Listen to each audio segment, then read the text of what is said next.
ભાજપની સભામાં જઈ આવવાનું, જે ખવડાય ધરાય ધરાઈને ખાઈ લેવાનું, પૈસા દે તો લઈ લેવાના, ઓછા પડે તો માગી લેવાના, અને ચૂંટણીમાં હળું કરીને ઝાડુ બટન દબાઈને ઘરે વહી આવે. કોઈ બીવડાવવાનું નથી, પોલીસ કઈ કહેવાનું નથી, પબ્લિક જોરથી ભારત માતા કી કરતા ગયા, ઝાડુ દબાઈ લઈ લે.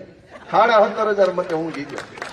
હવે અમારે વિસાવદર ભેસાણની ચૂંટણીમાં એવું છે કે પબ્લિક બહુ હોશિયાર છે, એને એકદમ હોશિયાર. એને નક્કી કર્યું કે ભાજપની સભામાં જ જવાનું, ગોપાલભાઈ નહીં જવાનું. અને ભાજપ વાળા બોલે ને એનથી જોરથી નારો, વધુ જોરથી બોલે, એને વેમ ન પડવો જોઈએ કે આપણામાં નથી. બોલો ભારત માતા જય એમ કરે, આ તો વધુ ભાજપ વાળો લાગે. ભાજપની સભામાં જઈ આવવાનું, જે ખવડાય ધરાય ધરાઈને ખાઈ લેવાનું, પૈસા દે તો લઈ લેવાના, ઓછા પડે તો માગી લેવાના, અને ચૂંટણીમાં હળું કરીને ઝાડુ બટન દબાઈને ઘરે વહી આવે. કોઈ ખબર ન પડે આખી ચૂંટણી આમ વહી ગઈ. ભાજપ વાળાને એમ કે ગામો ગામ આપણે સભામાં હકડે ઠઠ માણસો થાય છે, ઓહો માણા.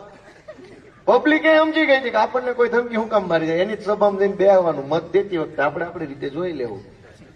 ભાજપની સભામાં બેઠા કોઈ ધમકી મારવાનું નથી, કોઈ બીવડાવવાનું નથી, પોલીસ કઈ કહેવાનું નથી, પબ્લિકે જોરથી ભારત માતા કી કરતા ગયા, ઝાડુ દબાઈ લઈ લે. 17,500 મતે હું જીત્યો. એટલે આવું કરવું પડે. એટલે હું તો તમને કહું છું, ભલે તમે આમ આદમી પાર્ટીની સભામાં બેઠા, કાલથી તમારે મત ભલે મને દેવાનું, તમારા મનમાં લાગણી થઈ આવે તો લોક માર દેવાનો મનને, હવે ગોપાલભાઈ મત દેવો અને ભાજપની સભામાં જઈને બેસી જવાનું. જોરથી ભારત માતા કી જય કરતું રહેવાનું, જે ખવડાવે એ ધરાઈને ખાઈ લેવાનું, 2 જણા લેતા જવાના હારે જમવા. એ ક્યાં એના બાપના પૈસાનું ખવડાવે, આપણું લૂંટી તો લાવ્યા છે.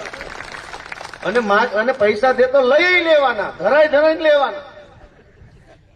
ક્યાંય ઝપટમાં આવવાનું નહીં, હળું કરીને હાવણો દબાવવાનો. જો ગંદકી સાફ થઈ જાય ને મજા આવશે એવી ને એની વાત જાવ. જો વિસાવદરમાં ગંદકી સાફ થઈ, મજા આવી કે ન આવી?